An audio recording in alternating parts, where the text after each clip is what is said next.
Well, hello there. You might be thinking to yourself, what is Gettin meta? What is this newfangled series that I didn't expect? What is this change? I don't like this. You know when a game gets meta? Is that this series is going to be about when games kind of break the fourth wall, or at least somehow kind of acknowledge that they are games in one way or another. You know, I might stretch the rules a bit. It's kind of like top 10s, where I get to talk about different, like, modern relevant games, except I get to talk about, like, fewer games a little more in depth.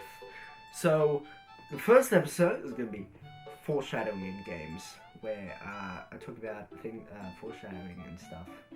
Sometimes games put little tinkly inklings of like hints of things that are going to come in place later. You don't generally notice the first time through, but when you play the second time, oh boy, you're like, wait a minute, that totally happens later. So I'm going to be talking about some good ones, except for one that I already talked about in my top 5 shocking moments, the Black Ops one. I'm going to leave that out. Now, you probably don't know this, but I'm actually a big fan of the Arkham games. So let's go talk about them, shall we? You get it? Because I spent like 4 months on an Arkham video. I will never get that time back.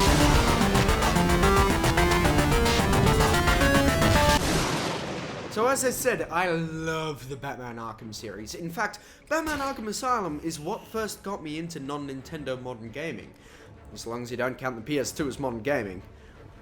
Which probably does count as modern gaming. As big a fan I was though, there was one Easter egg that I completely missed, despite 100%ing the story mode. In fact, so did every single person on the planet. Because 6 months after the game released, Rocksteady came out and went, wow, you guys are idiots. Did seriously nobody put 3 loads of explosive gel on this wall here? Because there's totally a sweet secret room in there. To be fair, unlike other breakable walls in the game, this one does not come up as such when in detective mode. And there are also no other walls in the game that require 2, let alone 3 batches of explosive gel to blow up. Nevertheless, the room is simple, but pretty dang cool. Inside you will find blueprints for a repurposed section Gotham City, and guess what? Guess what? That is also known as Arkham City, baby! Meaning that this game had an Easter egg from the beginning, confirming a sequel right off the bat. That is awesome. And if anyone did find this before they finished the game, it would have shown that there's a little more to Quincy Sharp than meets the eye. I mean, honestly, the idea of Arkham City is pretty screwed up. Funnily enough, this isn't even the last time this happened. When Arkham City came around, there was another Easter egg that no one found, but this time, Rocksteady backed off and waited a bit longer for the fans to find it. After 3 years, they finally gave up and uploaded their own guide on how to find it under a super secret disguised YouTube account. Of course, everyone somehow knew it was them. I guess Arkham fans are just too dumb to find any of this themselves. Although they didn't show the whole thing, it was some new dialogue no one had ever found from Calendar Man, a villain who's locked up through the whole game but says pieces of dialogue when you go to talk to him if you want. It's totally optional, which change based on your console's internal, well, calendar. It's just a reason to boot up your Xbox on Christmas or Easter or Christian feast day. Now, it's no secret that you could just cheat and set your console to whatever date you want, so you can go through all the holidays and get the achievement. But no one really expected that there'd be any Easter egg that you could only do through this. But to hear the full piece of dialogue for this secret, you actually had to set the game to December 13th, 2004, the date that Rocksteady Studios was founded. This was 6 years before the game even released. Time to do... well... Looks like they've updated Xboxes so you can't do it anymore. Well, god damn it. Alright, well, here's someone else's footage of it. Look at that, isn't that great? Now again, this was in the game from the very beginning. And you know what? The Calendar Man actually kind of breaks the fourth wall and starts talking from the perspective of Rocksteady. And again, they tease the sequel. A little more subtly this time, though. Days were the secret, Batman. And the end of days is coming. I was there at your beginning, and I will be there at your end. But wait, there's more! Arkham Knight's villain, other than the Arkham Knight, was none other than the Scarecrow. And Rocksteady clearly knew this before shipping City out to the public. One of the Riddler challenges is actually to find Crane's mask, which has just been left on some rooftop. There's also a series of codes to be found with the cryptographic sequencer. 3, 9, 12, 18. Which can eventually be decrypted to read, "I will return, Batman. You will pay for what you have done to me." And fear will tear Gotham City to shreds. Then, of course, the secret area you can enter with an unprompted hack, letting you into a boat containing some cockroaches, a shipping receipt with some more details on the shipment, and what seems to be a test subject for his brand new neurotoxin. Oh boy, I hope nothing scary happens. Good thing that wasn't scary at all. One last awesome piece of foreshadowing that isn't so much hidden, but is actually a spoiler. So if you don't know what happens at the end of Arkham City, click this skip button. You don't want to spoil things. And we're out. It's actually literally the first thing you see in the game. A little painting called The Duality of Man. It's not really complicated, but at the end of the game, when Batman is carrying Joker's corpse out of the Monarch Theatre, tell me that doesn't look familiar. Now, running with this trend, you would think they would foreshadow even more in Arkham Knight. Only problem is, it's been confirmed to be the final one in the series, so what are they going to foreshadow? They're done. But Rocksteady will inevitably still be making games of some sort, so why wouldn't there be some kind of Easter eggs hinting to the next one? I should preface this next part by saying this isn't like a confirmed thing, I just noticed some stuff that seems just a tad too coincidental. Around town you'll find a few advertisements, some of which being for the city metropolis, which, if you don't know, is the city where Superman resides. Which wouldn't be too weird, considering Superman and Batman are canonically in the same universe, but before now, as far as I know, they've never acknowledged them in the Arkham games. Now this isn't the only thing. On top of that, one of the things you can hear the thugs saying while gliding around is, "Oh man, we've got this city locked down. I thought taking over a place like this would be hard. Yeah, who knows? Maybe the night will have us hit Metropolis next time." No way, man. You think the Bat's tough to kill? You don't want to go up against the other guy in a cape. that is, oh yeah, and Lex Luthor totally calls you. So, yeah. Mr. Wayne, Lex Luthor calling. Apologies for going via your direct line, but I grow tired of these games.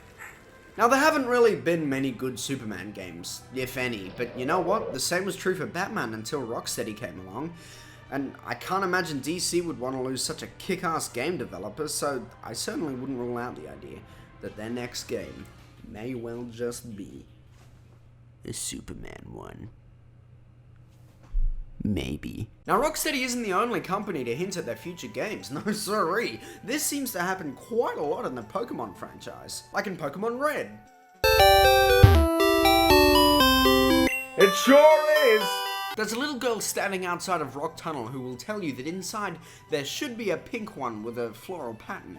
I don't know where the hell she came from, but there isn't one in the entire game. In fact, there isn't a Pokemon that fits that description until 14 years later, in Generation 5, where the Pokemon Mana appears. Not to mention, Pokemon Red and Blue were entirely in black and white anyway, so how does she even know what pink is? Actually, wait a minute, those games were the only ones to ever only be in black and white. And the game's Mana appears in a Pokemon black and white. Whoa. Now, Mana may look cute, but its species is Dream Eater, which is just about the most terrifying species I've ever heard in my entire life. But you know what? It's not the only thing in the Pokemon universe that interacts with dreams. In Ruby and Sapphire, there's a guy at the Devon Corporation who talks about a device he's working on that he plans to use to recreate the dreams of Pokemon. Whoa. Lo and behold, 2 generations later, once again leading us to black and white weirdly, this machine is finished, allowing you to connect to Pokemon Dream World, which is some online service that doesn't exist anymore that let your Pokemon go and interact with others on their own and find items to bring them back. When we finally hit the much foreshadowed Generation 5, they of course had their own little foresight themselves, where a guy on a bike would tell you that while he likes bikes, he wants to ride away on a Pokemon. And I guess that guy got his wish, because that was introduced in the very next games. Now, one of the more obvious little meta touches of Nintendo has been them putting whatever their current console is in the game that you're playing, which is always cool to see. But what if I told you you could actually play that system in the new games? If you said you're a liar, then yeah. Red Dead Redemption! This one is gonna get real spoilery, so slime that skip button like there's no tomorrow. There are big spoilers on the horizon, boys. You don't want to cross paths with them once they get here. It's funny, I remember finishing this game ages ago. Or at least, thinking I did. I beat the bad guys and eventually the quests just turned into bonding with your son, so I just kinda assumed that was epilogue stuff. Show's over, if you want you can herd cows with your kid, great. Then a few months later I was watching something on YouTube and then looked in the related videos and saw John Marston's death scene. Didn't happen in my game. Right? Since then, I haven't really been bothered to keep playing it. It's been ruined for me anyway, plus Tim stole it. I don't have a choice, I have videos to do. So it looks like I'm heading back to the Wild West. You got it, little lady. It's funny because females are inferior. Oh, no!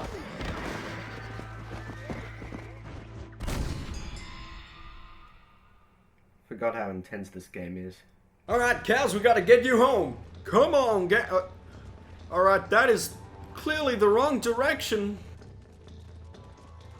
Guys, please, I told you this earlier. Do not run off the cliff. They all died. Alright, time to hit the tap. Okay, well, okay, John, work with me here. Come on. Whoa, okay. Time to hit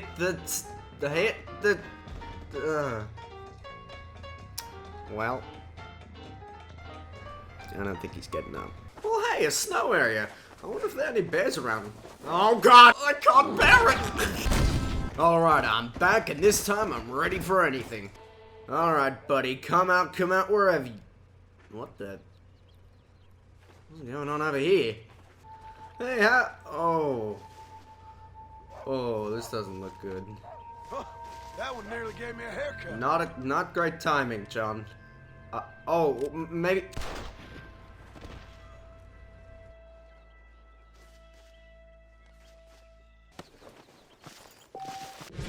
Got you now.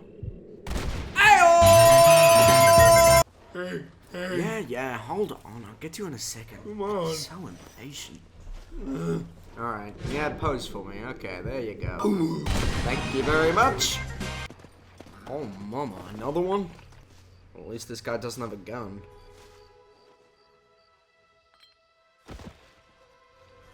Apparently he didn't need one.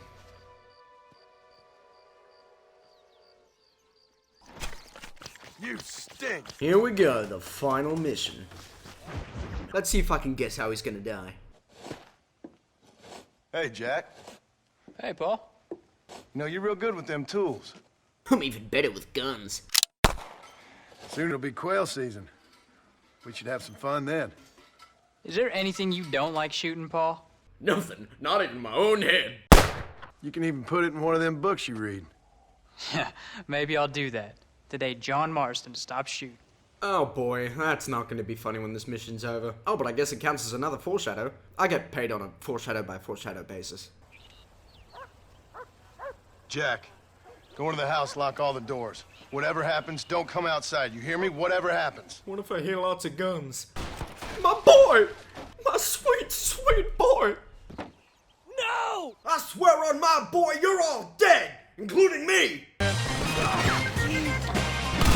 Guys, I'm gonna die in like 5 minutes anyway, just stop shooting! Now go! Get! Oh boy, here it comes.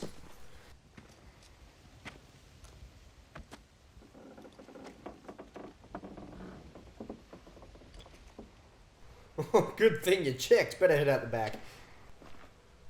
John? Are you kidding me?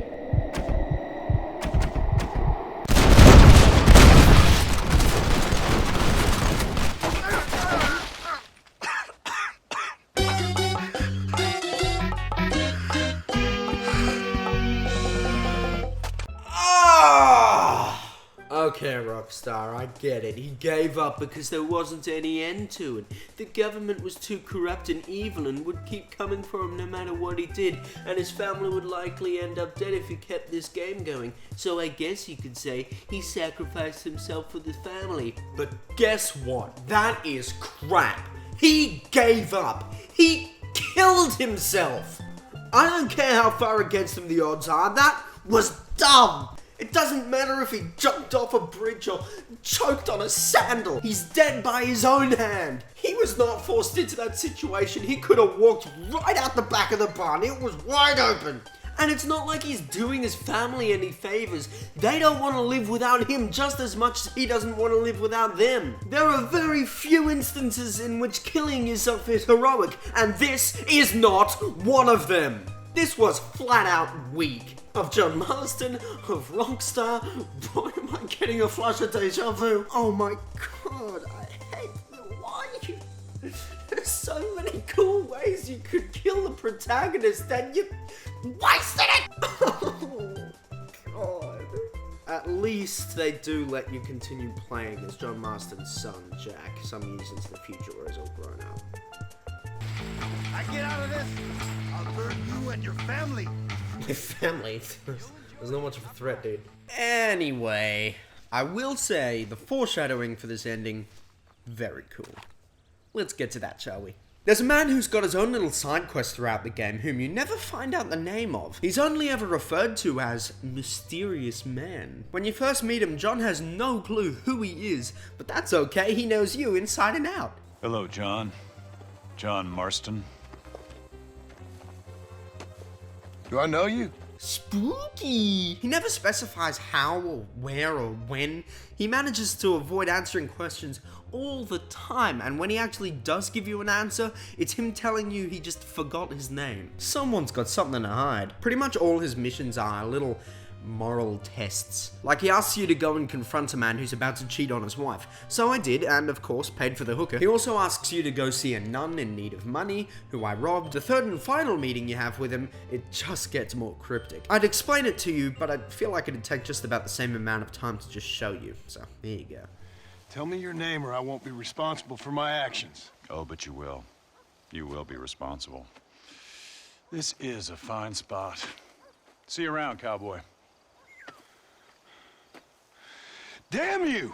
Yes, many have.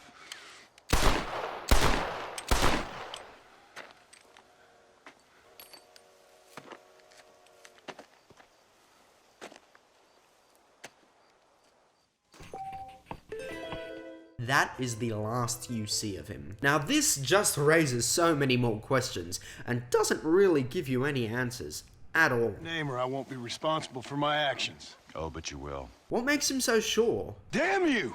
Yes, many have. Many have damned him? Well, I guess that's not so crazy, but for a character with so little effect in the game, it's weird for them to put that in. And then, of course, the big one. The bullets going straight through him. I suppose you could blame Marston's aim, but it's never failed him before. The general consensus is that the mysterious man is God. Think about it. He knows everything about John. His only purpose in the game is to question his and your morals. He tells you, you'll be responsible, people have damned him, and he's invincible. And on top of all that, there's always this.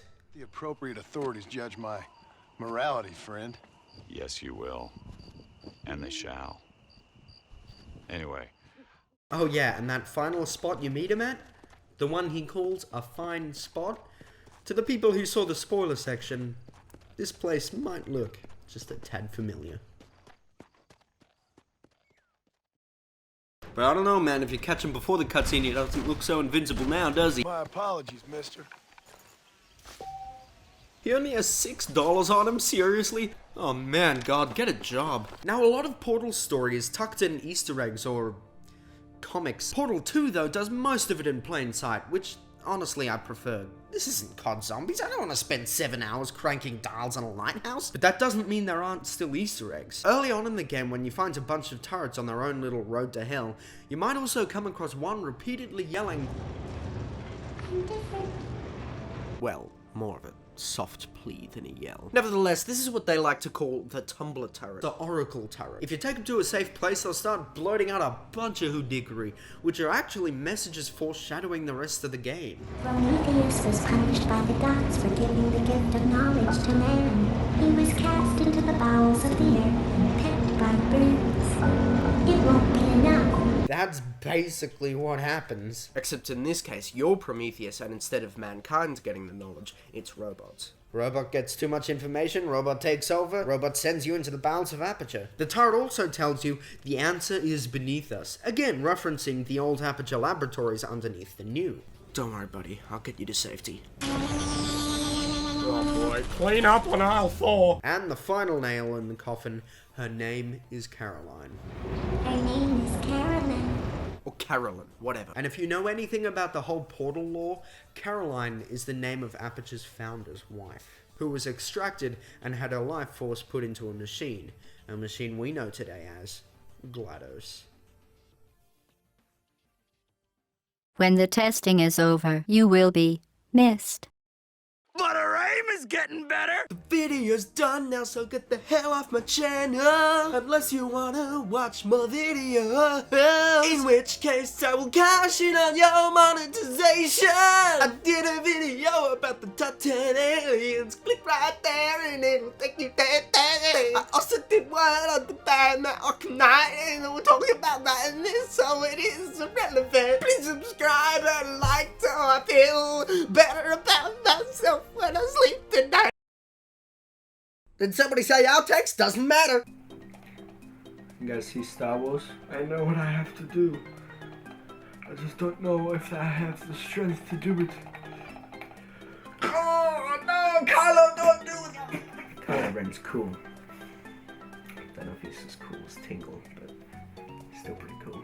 It sure is! Okay, that's about as loud as I'll go. It is currently 4:30 a.m. Dub it if you have to. Oh my god.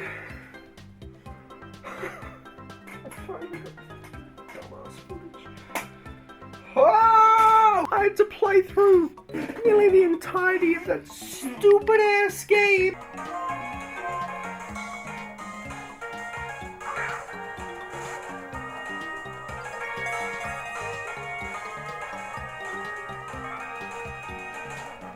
He also asks you to see an...